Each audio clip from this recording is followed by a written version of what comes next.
PSSI telah bertemu dengan Shin Tae-yong. Apakah pelatih asal Korea Selatan itu akan kembali menangani timnas Indonesia?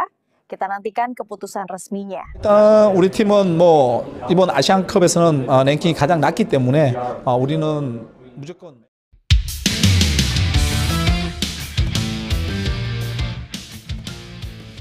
Ratu Tisha datang membawa perubahan besar.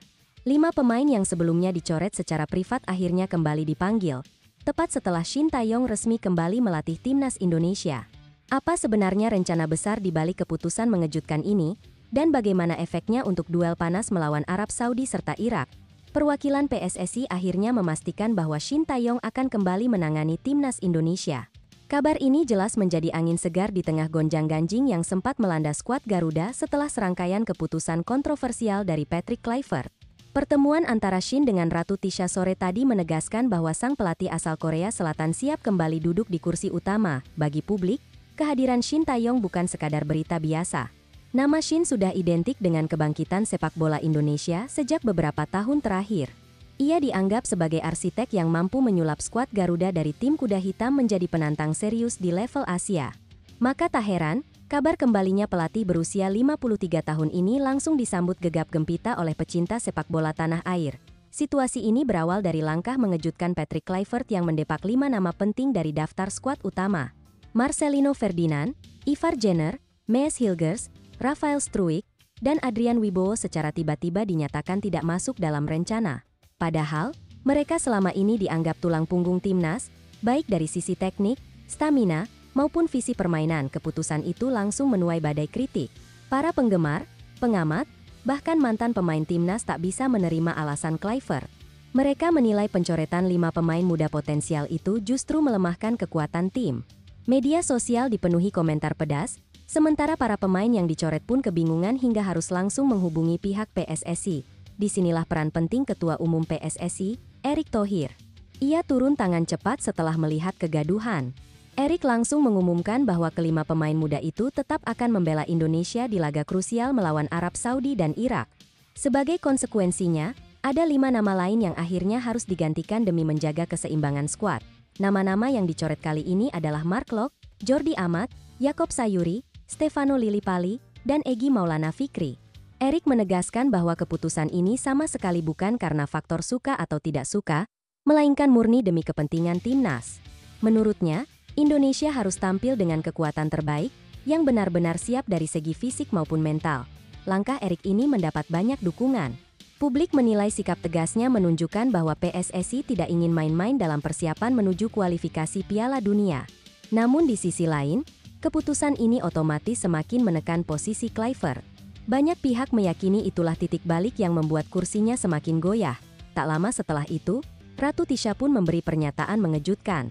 Ia mengumumkan bahwa Shin Tae-yong sudah berkomunikasi langsung dengannya dan memastikan bakal kembali memimpin timnas.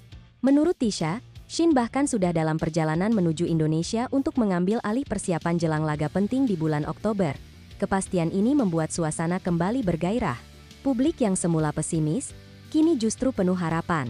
Bagi mereka, kehadiran Shin bukan hanya soal pergantian pelatih, melainkan juga simbol kepercayaan diri baru. Timnas Garuda kembali memiliki sosok yang sudah terbukti memberi hasil nyata. Jika melihat rekam jejak, Shin memang punya modal kuat. Di bawah asuhannya, Indonesia pernah mengalahkan Arab Saudi dengan skor 2-0 di Gelora Bung Karno. Bahkan saat bertandang ke Riyadh, Garuda bisa menahan imbang 1-1. Dua hasil itu jelas menjadi bukti bahwa Indonesia bisa bersaing melawan raksasa Asia. Kali ini, Shin bakal mendapat tambahan kekuatan baru. Kehadiran 2 pemain naturalisasi anyar, Ula Romeni dan Miliano Jonathans, membuat opsi serangan semakin beragam. Keduanya dikenal punya kualitas Eropa, baik dari segi teknik maupun disiplin permainan. Banyak pihak meyakini mereka akan langsung menyatu dengan gaya yang diterapkan Shin. Tidak hanya publik dalam negeri, pihak luar pun ikut memberi perhatian.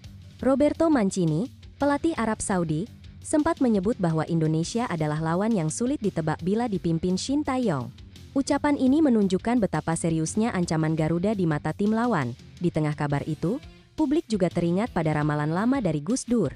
Presiden keempat Indonesia itu pernah mengatakan bahwa suatu hari Garuda akan lolos ke Piala Dunia berkat pelatih bermata sipit. Kini, hanya satu nama yang paling sesuai dengan gambaran tersebut, Shin Tae-yong. Ramalan itu kembali memantik optimisme supporter. Selain faktor pelatih, kondisi internal tim juga mengalami perubahan positif. Pemain-pemain muda seperti Marcelino dan Rafael Struijk merasa lebih termotivasi karena kembali mendapat kepercayaan. Mereka sadar bahwa Shin adalah sosok yang benar-benar memahami karakter mereka. Shin memang terkenal tegas dalam membentuk mental pemain. Disiplinnya tak main-main.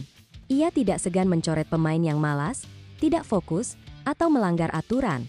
Gaya keras ala Korea ini justru membawa efek positif karena membuat para pemain terbiasa dengan intensitas tinggi. Bukan rahasia lagi, latihan-latihan fisik yang diterapkan Shin membuat stamina timnas meningkat drastis. Indonesia kini bisa bermain habis-habisan selama 90 menit, bahkan hingga babak tambahan waktu, tanpa kehilangan konsentrasi. Modal ini jelas penting menghadapi lawan-lawan berat seperti Arab Saudi dan Irak. Sementara itu, Patrick Kluivert akhirnya dipastikan tidak lagi memegang kendali. Karir singkatnya di Indonesia penuh kontroversi. Pola permainan yang monoton, hasil yang mengecewakan, hingga keputusan aneh soal pencoretan pemain membuat posisinya semakin tidak bisa dipertahankan. Publik menilai pergantian pelatih ini adalah solusi realistis. PSSI tidak boleh berspekulasi jika ingin menjaga peluang lolos ke Piala Dunia. Apalagi, laga melawan Arab Saudi pada 9 Oktober dan Irak pada 12 Oktober akan sangat menentukan. Hanya hasil terbaik yang bisa membuat asa Garuda tetap hidup. Di sisi lain, performa individu beberapa pemain Indonesia juga tengah mencuri perhatian. Emil Audero, misalnya, sukses masuk daftar 20 pemain terbaik Serie A musim ini. Penampilan gemilangnya bersama Cremonese memberi tambahan keyakinan bahwa lini belakang Indonesia akan sulit ditembus. Dari dua pemain Indonesia yang berkarier di Italia, Emil justru menjadi sorotan positif. Sementara Jai Itzes bersama Sassuolo masih kesulitan mendongkrak performa tim. Namun kombinasi keduanya tetap memberi warna baru untuk lini pertahanan Garuda. Tak ketinggalan, nama Rizky Ridho juga sedang ramai dibicarakan. Bek muda yang kini menjadi kapten Persija berhasil meraih 2 penghargaan bergengsi di Liga 1. Prestasi itu membuat banyak pihak, termasuk Ragnar Oratmangun, mendesaknya untuk segera hijrah ke Eropa.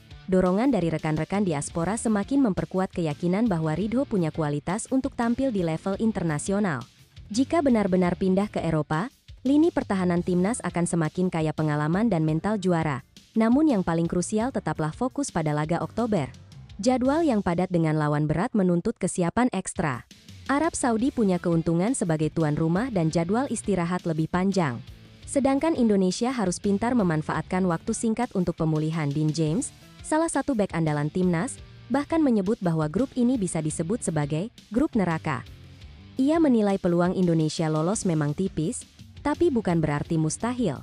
Dengan strategi tepat dan disiplin tinggi, segalanya masih bisa terjadi. Pernyataan Dean mencerminkan sikap realistis pemain. Mereka sadar bahwa Arab Saudi unggul dari segi kualitas dan kondisi non-teknis. Namun dengan motivasi tinggi, Garuda masih punya peluang mencuri poin penting. Kembalinya Shin diharapkan mampu mengubah atmosfer tim. Dengan gaya melatihnya yang penuh semangat, skuad Garuda bisa tampil dengan mental lebih berani. Tidak lagi bermain bertahan, tapi percaya diri menyerang dan mengimbangi lawan. Strategi Shin biasanya menekankan kecepatan transisi. Ia suka melihat pemain bergerak cepat dari bertahan ke menyerang.